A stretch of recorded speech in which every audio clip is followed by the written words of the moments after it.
अस्सलाम वालेकुम। ओके जी, मोमेंटम हमारा टॉपिक कंप्लीट हो चुका है और today it will be a last day जिस पे हम मोमेंटम के कुछ और क्वेश्चंस अटेम्प्ट करेंगे आज, और सिलेबस इसके साथ कंप्लीट हो जाएगा। उसके बाद जो भी हमारी अब नेक्स्ट क्लास होगी उसमें हम डेली बेसिस पे एक ईयरली पेपर हम डिस्कस किया करेंगे। So today is the last day for the questions of momentum. अगर आपके पास कोई मोमेंटम का क्वेश्चन है तो आप शेयर कर सकते हैं। अदरवाइज मेरे पास ये मोमेंटम की एक और वर्कशीट है, उसमें से टॉपिकल, उसमें से कुछ क्वेश्चन हम अटेम्प्ट करते हैं।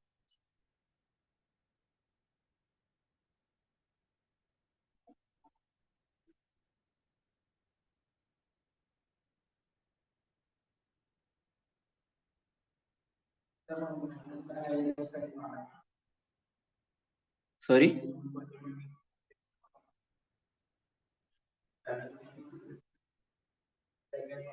मई जून 20।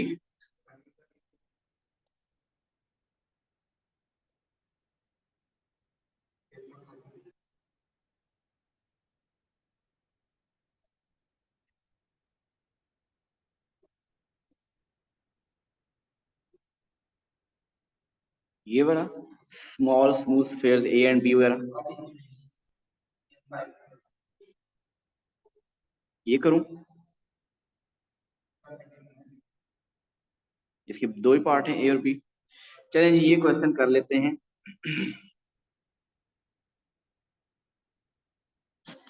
मैं चाहता हूं कि कोई आज रफ प्लेन वाले या इंक्लाइन प्लेन वगैरह करें। वालेकुम अस्सलाम।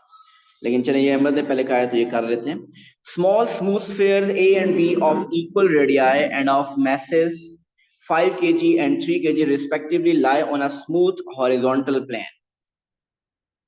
Initially B is at rest and A is moving towards B with speed 8.5 meter per second. The spheres collide and after the collision A continues to move in the same direction but with a quarter of the speed of B. So ये suppose आपके पास A है moving towards B, B is at rest, A का mass है 5 kg, B का mass है 3 kg, A move कर रहा है with the speed 8.5 meter per second. So after collision information है हमारे पास। Okay ji, law of conservation of momentum. Before collision, the momentum of A is 8.5 into 5. हम right side पे momentum को जो diagram मैंने बनाई है उसके मुताबिक हम पॉजिटिव ले रहे हैं, और momentum of b is 0 is equal to, after collision a continues to move in the same direction. अगर ए उस डायरेक्शन में जा रहा है तो डेफिनेटली बी भी फिर उसी तरफ, क्योंकि उसको तो पुश मिल रहा है, तो बी भी उस तरफ जाएगा। और वो कह रहा है कि the spheres collide and after the collision a continues to move in the same direction but with a quarter the speed of b. Mean अगर b की स्पीड हो x तो a की स्पीड उसका क्वार्टर होगी, x बाय 4 होगी। So momentum after collision of A is x by 4 into 5 plus x into 3, मतलब 3x। यहां से आप x फाइंड कर लेंगे। So ये 8.5 into 5 कितना आ रहा है? 42.5। ये 3x प्लस 4.25x, तो x क्या आया? x is 10। So x 10 का मतलब b की स्पीड ऑफ b is 10। ठीक हो गया। What's the speed of a after collision? 10 by 4 2.5। In case अगर हमें चाहिए होगी, आई थिंक पार्ट ए में प्रॉब्लम नहीं होना चाहिए कोई भी।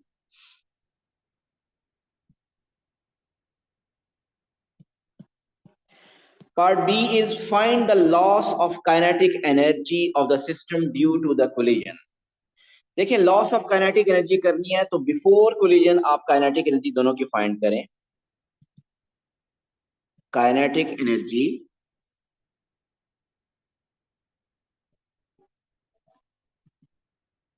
बिफोर कोलिजन, ए की और बी की दोनों की। ए की काइनेटिक एनर्जी हाफ, ए का मास कितना था 5 और स्पीड कितनी थी 8.5 स्क्वायर। ये थी काइनेटिक एनर्जी ऑफ ए। और what's the kinetic energy of b? वो जीरो थी। ये थी kinetic energy of before collision. ये बताइए कितनी बन रही है? 180.625 joules.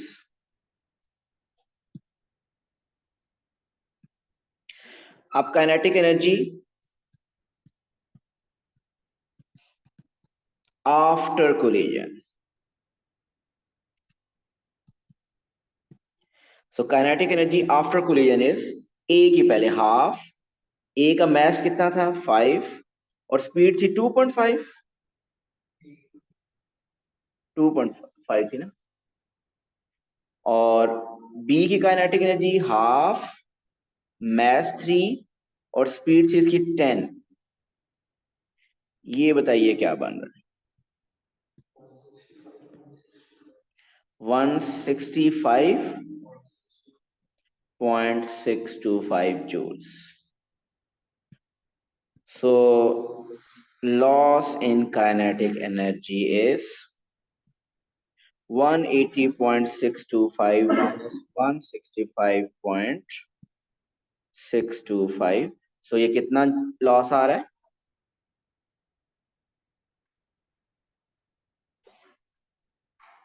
25, 15 joules. So this is a loss in kinetic energy.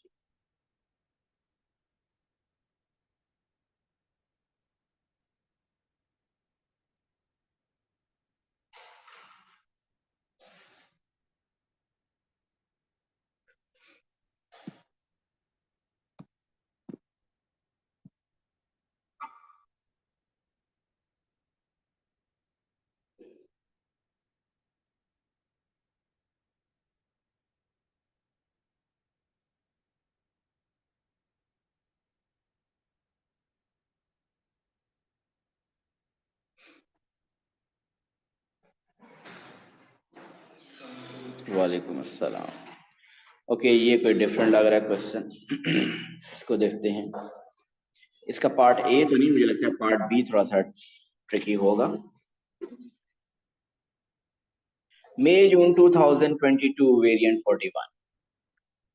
Part A, two particles A and B of masses 0.4 kg and 0.2 kg respectively are moving down the same line of greatest slope of a smooth plane.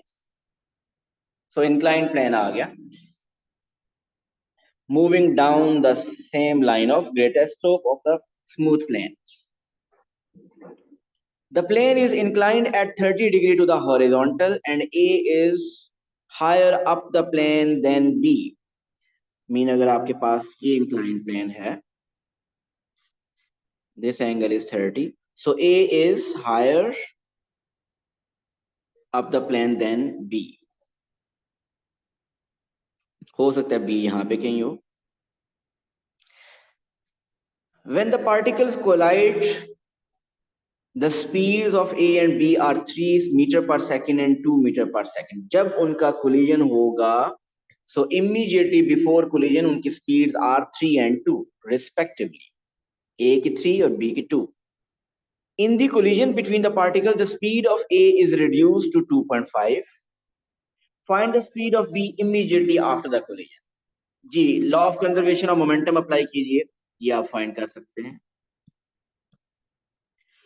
Before collision speed of momentum of a is 3 into 0.4। और क्योंकि हमने ये दोनों particle down the plane move कर रहे हैं, collision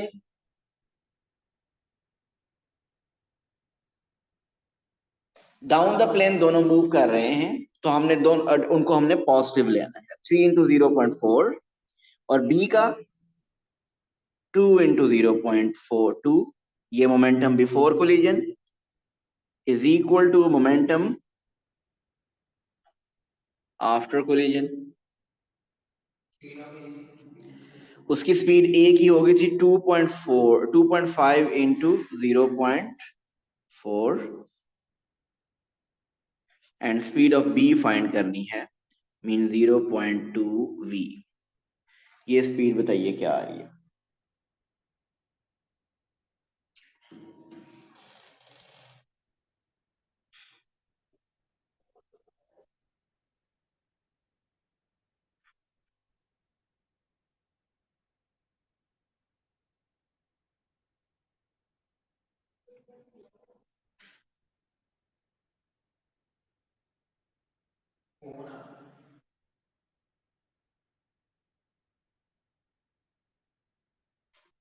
क्या आ रही है 4।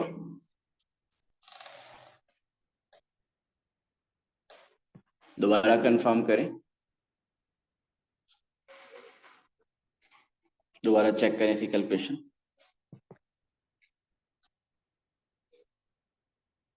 जी अहमद बता रहे हैं कि ये V4 आ रहा है, क्या कोई और भी कंफर्म करेगा।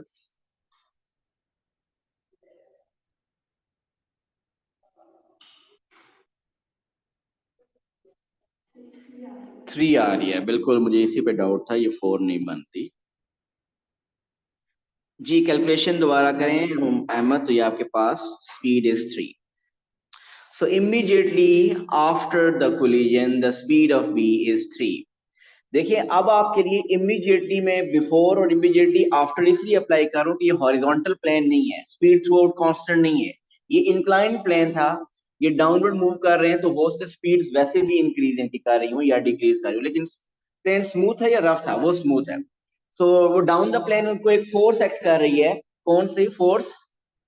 वेट का कंपोनेंट जी साइन थीटा, जिसकी वजह से आपके पास एम जी साइन थीटा, जिसकी वजह से वो एक्सेलरेट कर रहे होंगे, उनकी स्पीड हर हर पॉइंट पर डिफरेंट होगी। तो ये जो स्पीड हमने यहाँ यूज की है इमीडिएटली बिफोर कोलिजन, और जो फाइंड किया है वो इमीडिएटली आफ्टर कोलिजन।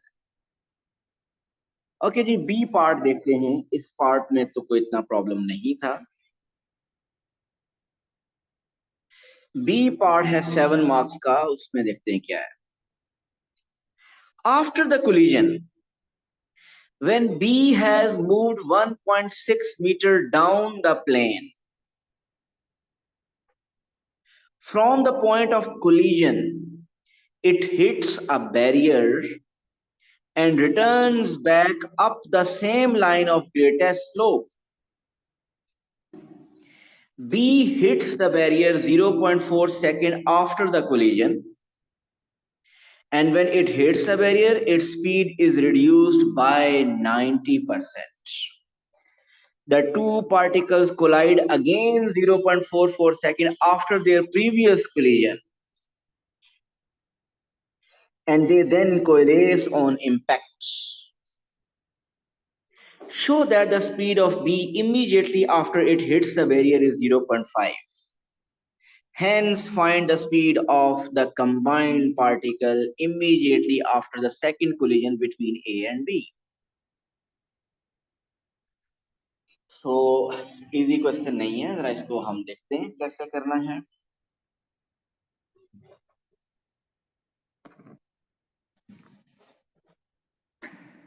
पहले तो हमने फाइंड करना है, show that the speed of v immediately after it's a collision is 0.5, वो करनी है।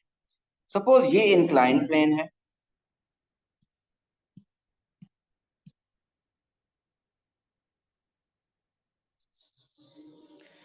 और यहां पे एक बैरियर है, ठीक? मतलब प्लीज समझिएगा, फर्स्ट कोलिजन की कैलकुलेशन तो हम कर चुके हैं ना। फर्स्ट कोलिजन यहाँ पे था, आगे था बी और पीछे था ए,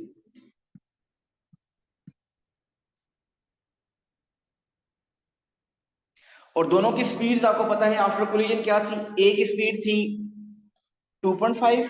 प्लीज साथ साथ करेक्शन बताइएगा, ये ना हो कि पेपर चले कि वैल्यू गलत आपने लिख दी है। और बी की स्पीड क्या थी आफ्टर कोलिजन? 3 मीटर पर सेकंड, ऐसे ही है। अब हो क्या रहा है कि आफ्टर कोलिजन बी की स्पीड ज्यादा होगी, ए की स्पीड कम होगी, तो बी बहुत जल्दी पहुंच जाएगा उस बैरियर तक। सुनिएगा प्लीज। बी जब ट्रेवल करेगा 1.6 metre down the plane, it hits a barrier. So ये डिस्टेंस कितना है? 1.6 मीटर। प्लीज साथ साथ समझते रहिएगा। And return back up the same line of greatest slope, B hits the barrier 0.4 second after the collision. Mean time कितना लग रहा है? 0.4 सेकेंड्स। 0.4 सेकेंड। ठीक हो गया। अब आप बताइए, और उसके बाद वो कह रहे हैं कि जब वो हिट करता है बैरियर को, जब रिटर्न जर्नी उसकी स्टार्ट होती है तो 90% उसकी स्पीड रिड्यूस हो जाती है। तो क्या आप immediately before hitting the barrier speed of b find कर सकते हैं? वो फाइंड करेंगे और उसको 90% हम रिड्यूस कर देंगे, और वो आनी कितनी चाहिए फिर? 0.5 आनी चाहिए। चले, क्या हमें इक्वेशंस ऑफ मोशन अप्लाई करने के लिए थ्री इंफॉर्मेशन है हमारे पास? यस, इनिशियल स्पीड भी है, टाइम भी है, लेंथ डिस्टेंस भी है। तो आप कौन सी इक्वेशन अप्लाई करें? v is equal to u plus a t. नहीं, हमें अप्लाई करनी चाहिए s is equal to half u plus v into t. इससे आपके पास फाइनल स्पीड आ जाएगी। s क्या है? 1.6। इनिशियल स्पीड थी 3, फाइनल स्पीड फाइंड करनी है, टाइम है 0.4। इसी कैलकुलेशन करें, बताइए v क्या आ रही है?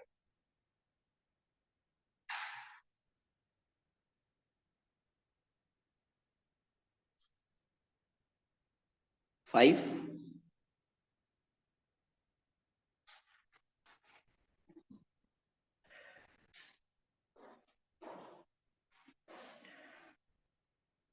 5 आ रही है।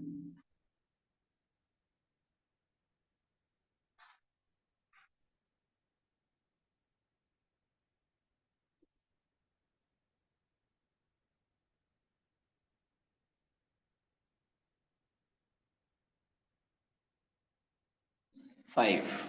So speed is 5. This is a speed before hitting the barrier. Okay, बताइए what will be the speed after hitting the barrier? 90% reduce हो जाएगी। 90% reduce हो जाएगी। So 90% of 5 कितना बनता है? 4.5। So उसकी स्पीड 4.5 रिड्यूस हो जाएगी। So what will be the new speed? 5 में से 4.5 कम करने, so new speed will be 0.5। यही प्रूव करना था कि जब उसने बैरियर को हिट करने के बाद रिटर्न जर्नी स्टार्ट की तो किस स्पीड के साथ स्टार्ट की? 0.5 सेकेंड्स के बाद, 0.5 मीटर पर सेकेंड से स्टार्ट की। ठीक हो गया यहां तक? कोई मसला? क्वेश्चन यहां तक बिल्कुल इजी है, कोई मसला नहीं है। अब आगे क्या कहता है? अच्छा, आपको ये पता है ये स्पीड कौन सी है? ये वो स्पीड है जब यहाँ पे था बी, और उस वक्त इसकी रिटर्न जर्नी स्टार्ट हुई, किस स्पीड से स्टार्ट हुई? 0.5 मीटर पर सेकंड से इसकी स्पीड स्टार्ट हुई है अपवर्ड। अब इसकी डायरेक्शन ऑफ मोशन क्या है?